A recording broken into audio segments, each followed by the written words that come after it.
जय हिंद प्यारे बच्चों। आज आपके क्लास बायो क्लास में बच्चों आप सभी का स्वागत है। मोस्ट वेलकम है बच्चों। आज हम लोग क्या करने वाले हैं, चैप्टर 2 बायोलॉजी के चैप्टर 2 पर बात करने वाले हैं। और आपके सामने जैसा दिख रहा है बच्चों कि हमारे चैप्टर्स का नाम क्या है, ठीक है, sexual reproduction in flowering plants, ठीक है, यानी पुष्प पादपों में लैंगिक जनन। और लैंगिक जनन किस तरह से एक पादप के पुष्प में होते हैं, आज उन्हीं चर्चों पे बच्चों आज हम लोग क्या करने वाले हैं, बात करने वाले हैं। ठीक है, आपके सामने स्ट्रक्चर दिख रहा है एक फ्लावर का। किसका स्ट्रक्चर दिख रहा है बच्चों? आपके सामने फ्लावर का स्ट्रक्चर दिख रहा है, ठीक है। और इस पुष्प में कौन कौन सी घटनाएं होती है, आज हम लोग इसी टॉपिक पर बात करने वाले हैं, ठीक है बच्चों। तो वीडियो को एकदम अंत तक देखना। वीडियो पसंद आए तो वीडियो को एक लाइक जरूर करना, ठीक है, कमेंट करना एंड शेयर अपने दोस्तों के पास जरूर करना जो 2026 में एग्जाम देने वाले हैं, ठीक है बच्चों। चलिए अब हम लोग स्टार्ट करते हैं। आपको पता है एक पुष्प के अंतर्गत कौन कौन सी घटनाएं होती है, ठीक है। एंथर पुष्प का क्या होता है, नर भाग कहलाता है, ठीक है। पेटल्स, इस वाले अंग को पेटल्स कहते हैं, फिलामेंट कहते हैं, सेपल्स कहते हैं, ठीक है। आपका ओव्यूल कहते हैं, स्टाइल कहते हैं और स्टिग्मा, ये सारे हमारे क्या है बच्चों, एक पुष्प के संरचनाओं के नाम है, ठीक है। सबसे अहम बात बच्चों यहाँ पर क्या, अहम बात ये बच्चों कि ये पुष्प जो है ना, पुष्प को क्या किया गया है, 4 चक्र में बांटा गया। कितने चक्रों में बांटा गया है? 4 चक्र में बांटा गया है, ठीक है। पुष्प को 4 चक्र में बांटा गया है। इस 4 चक्र कौन कौन से हैं बच्चों, ये सबसे अहम बात है, ठीक है। इन 4 चक्रों को 2 वर्गों में बांटा गया है, ठीक है। एक है हमारा आवश्यक अंग और दूसरा है हमारा बच्चों सहायक अंग। क्या है? आवश्यक अंग और हमारा सहायक अंग, ठीक है। आवश्यक अंग के अंतर्गत बच्चों हम यहाँ पर क्या करते हैं, आपके 2 नाम रखते हैं जिसको हम लोग क्या बोलते हैं, पुंकेसर, ठीक है, और हमारा स्त्री केसर, ठीक है, जिसको या तो हम क्या बोलते हैं, पुमंग एंड जायांग के नाम से भी जानते हैं बच्चों, ठीक है। नेक्स्ट सहायक अंग की अगर बच्चों बात करें तो यहाँ पर हमारा सहायक अंग जो है वो हमारा दलपुंज है, ठीक है, और हमारा बाह्य दलपुंज है। ये 2 हमारे क्या है, सहायक अंग है, ठीक है। यानी कहा जाए यहां से अगर देखते हैं तो हमारा पुंकेसर, स्त्री केसर, दलपुंज और हमारा बाह्य दलपुंज, यानी पहला चक्र पुष्प का, दूसरा चक्र हमारा पुष्प का, तीसरा चक्र और हमारा ये चौथा चक्र, ठीक है। और ये पुष्प के जो है ना बच्चों, ये पुष्प का क्या है, हमारा नर भाग कहलाता है। कौन सा भाग कहलाता है? नर भाग। और स्त्री केसर भाग हमारा क्या कहलाता है, पुष्प का एक हमारा मादा वाला भाग कहलाता है, ठीक है, जिसके अंतर्गत ये सारी घटनाएं होती है, ठीक है बच्चों। अब अगर बात करें हम पहले चक्र की बात करते हैं, ठीक है, जिसको हम लोग बच्चों क्या बोलते हैं, पुंकेसर कहते हैं। इस पुंकेसर के अंतर्गत 2 घटनाएं होती है, ठीक है, जिसको हम लोग पहला को बोलते हैं बच्चों परागकोश। क्या बोलते हैं? परागकोश बोलते हैं, ठीक है, और दूसरे को बोलते हैं आपका पुतंतु, ठीक है बच्चों। यानी जिसको देखा जाए हम यहाँ पर अगर इंग्लिश में बात करें तो इसको हम लोग बोल दिए आपका एंथर, ठीक है, और इसको हम लोग बोल दिए आपका फिलामेंट। क्लियर है आपको? तो ये हमारे पहले नर भाग की हमने क्या किया बच्चों, चर्चा किया। कौन से भाग की चर्चा किया? नर भाग की चर्चा किया, ठीक है। दूसरा भाग बच्चों अगर हम बात करें अब यहाँ पर, ठीक है, तो हमारा दूसरा भाग आता है हमारा स्त्री केसर। कौन सा आता है भाग? हमारा स्त्री केसर वाला भाग आता है, ठीक है। और इसके अंतर्गत जो है ना बच्चों हमारे 3 घटनाएं होती है, ठीक है। एक होता है हमारा वर्तिकाग्र, दूसरा होता है हमारा वर्तिका और तीसरा होता है हमारा अंडाशय, ठीक है, जिसको हम लोग बच्चों इंग्लिश में क्या बोलते हैं, आपका स्टिग्मा,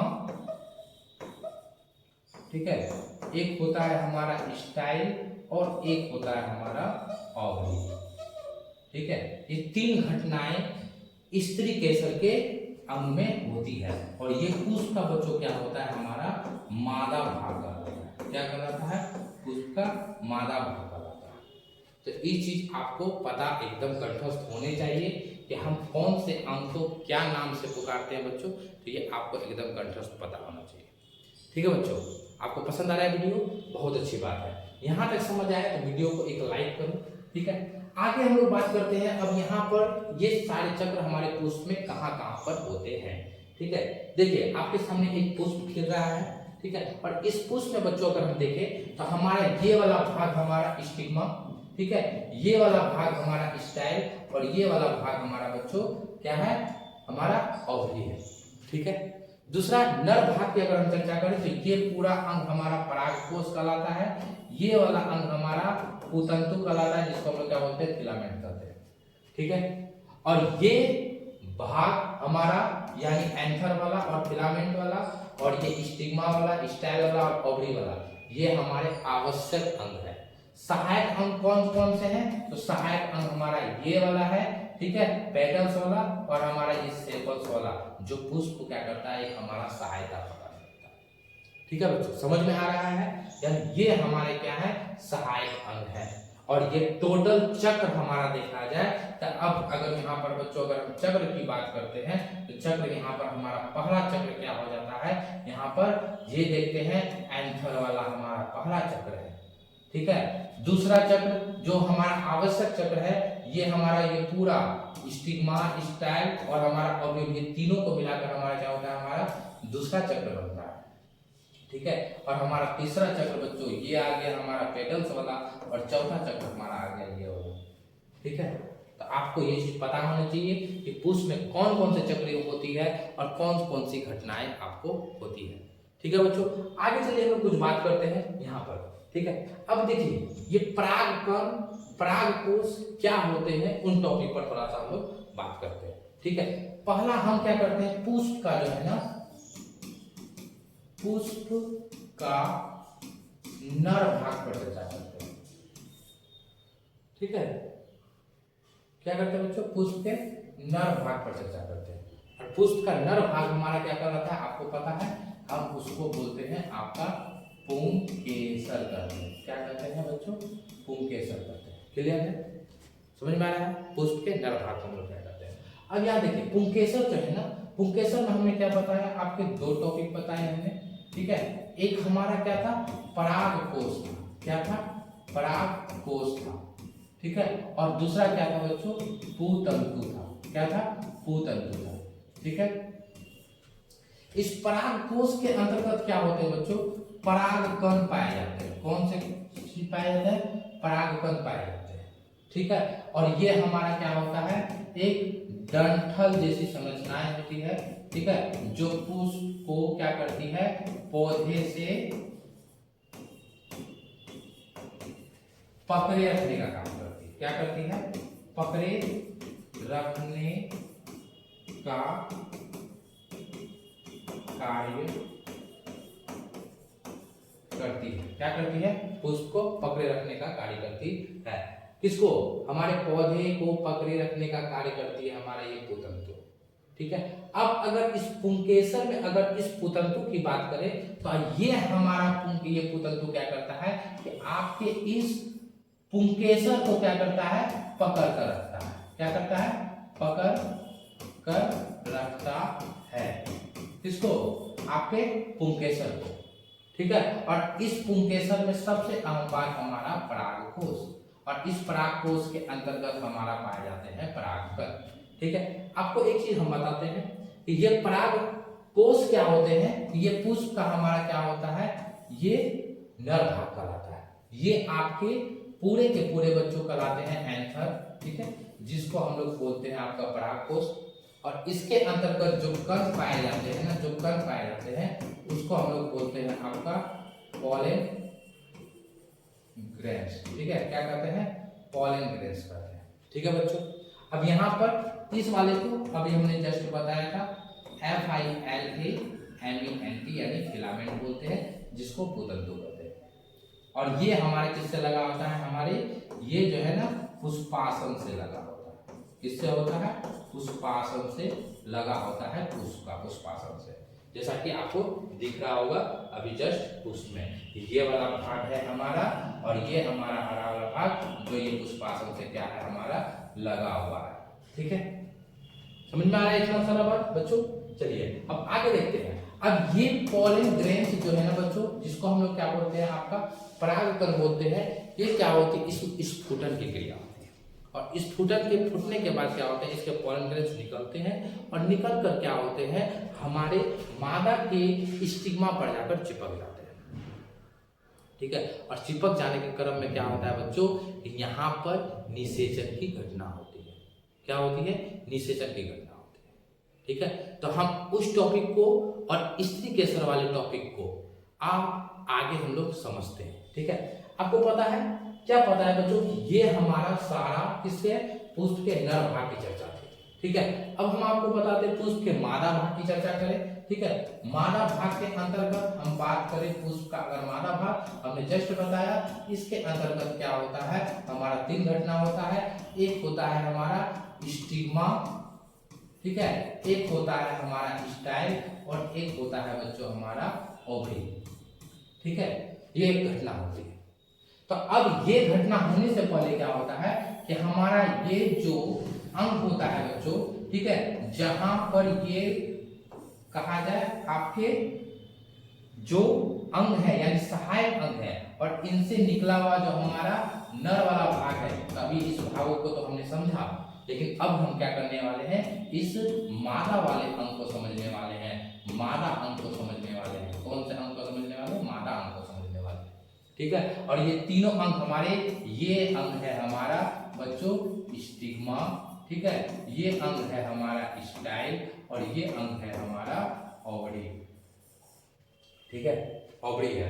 साथ ही हम लोग इस वाले अंग को, यहाँ पर वाले अंग को बोलते हैं बच्चों निभाग बोलते हैं। ठीक है, और इस वाले अंग को हम लोग बोलते हैं आपका बीजांड द्वार बोलते हैं। क्या बोलते हैं? बीजांड द्वार बोलते हैं।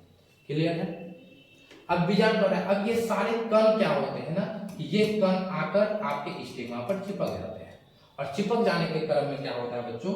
जब ये कण आकर स्टिग्मा पर चिपक जाते हैं तो चिपक जाने के क्रम में ये उसको पकड़ लेता है स्टिग्मा। क्यों पकड़ता है? क्योंकि स्टिग्मा के ऊपर क्या होते हैं आपके मकरंद पाए जाते हैं और मकरंद क्या होता है आपका एक चिपचिपा पदार्थ होता है जो हमारे कण को क्या करता है पकड़ने का काम करता है और कण को पकड़ लेते हैं। ठीक है, और यहाँ पर क्या होते हैं ये कण हमारे स्टाइल के होते होते हमारे नींव भाग के द्वारा हमारे बीजांड द्वार से होता हुआ हमारे एक भ्रूण का निर्माण करता है और उस भ्रूण में जब हमारी कोशिकाओं में विभाजन की घटना होती है, जब तब हमारी ये कोशिका क्या करती है, ये टोटल 8 कोशिकाओं में परिणत हो जाती है। यानी एक भ्रूण हमारा ये कोशिका बनाता है जहां ऊपर 3 कोशिका, नीचे 3 कोशिका और बीच में हमारा 2 कोशिका का निर्माण होता है। ठीक है, इन कोशिकाओं को हम लोग बोलते हैं बच्चों द्वितीयक केंद्रक बोलते हैं। इनको और इन दोनों को मिलाकर हमारा जनन केंद्रक बोलते हैं। इनको हम लोग अंड केंद्रक बोलते हैं और ये ऊपर वाले जो केंद्रक होते हैं बच्चों इसको हम लोग प्रतिमुख कोशिकाएं बोलते हैं। ठीक है, और ये प्रतिमुख कोशिकाएं हमारा क्या होती है जो हमारा इसके केंद्रक तक पहुंचते हैं और पहुंचने के बाद हमारा बच्चों क्या करता है हमारा भ्रूण का निर्माण करते हैं, जहां से एक बीज का निर्माण होता है और इस बीज से बच्चों तब जाकर हमारा क्या होता है फल का निर्माण होता है। ठीक है, और आपको ये भी आपने पिछले चैप्टर 1 में आपने पढ़ा होगा। चैप्टर 1 में क्या पढ़ा होगा बच्चों कि जहां पे हमारा नर युग्मक, ठीक है, नर युग्मक जब क्रॉसिंग करता है हमारे मादा युग्मक से, तो मादा युग्मक से मिलते हैं, तो मिलने के बाद हमारा क्या होता है युग्मनज का निर्माण होता है और युग्मनज जिसको इंग्लिश में जायगोट बोलते हैं। और युग्मनज के बाद जब हमारा भ्रूण बनता है तो इस घटना को आपको पता है हम क्या कहते हैं आपका भ्रूणोद्भव घटना कहते हैं, यानी इंग्लिश में बच्चों हम उसको क्या कहते हैं एम्ब्रायोजेनेसिस की घटना कहते हैं। ठीक है, आपको बच्चों वीडियो पसंद आया है? ठीक है, हमने आज बच्चों टॉपिक किस पर बात किया? हमने स्त्री केसर पर बात किया। हमने क्या किया आपके पुंकेसर पर बात किया, हमने पुष्प के सारे चक्र पर बात किया, पुष्प क्या होते हैं। ठीक है, साथ ही आपको बता दें कि जिस पुष्प में बच्चों हमारा ये सारे अंग आपको देखने को मिलते हैं, जिस पुष्प में ये आकार जिसमें हमारा नर भाग और हमारा मादा वाला भाग उपस्थित होता है, तो ऐसा पुष्प हमारा क्या कहलाता है बच्चों, बाइसेक्सुअल फ्लावर कहलाते हैं। ठीक है, बाइसेक्सुअल कहलाते हैं। और जिस पुष्प में हमारा इन दोनों में से कोई एक एब्सेंट रहता है, उसे यूनिसेक्सुअल फ्लावर कहते हैं। ठीक है, जैसा कि आपको पता है बच्चों। ठीक है, फिर मिलेंगे नए टॉपिक के साथ बच्चों। वीडियो पसंद आया तो वीडियो को एक लाइक जरूर करना। ठीक है, और अपने दोस्तों के साथ शेयर जरूर करना। ठीक है, फिर मिलते हैं नए टॉपिक के साथ। जय हिंद, जय भारत, जय बिहार, जय विद्यार्थियों।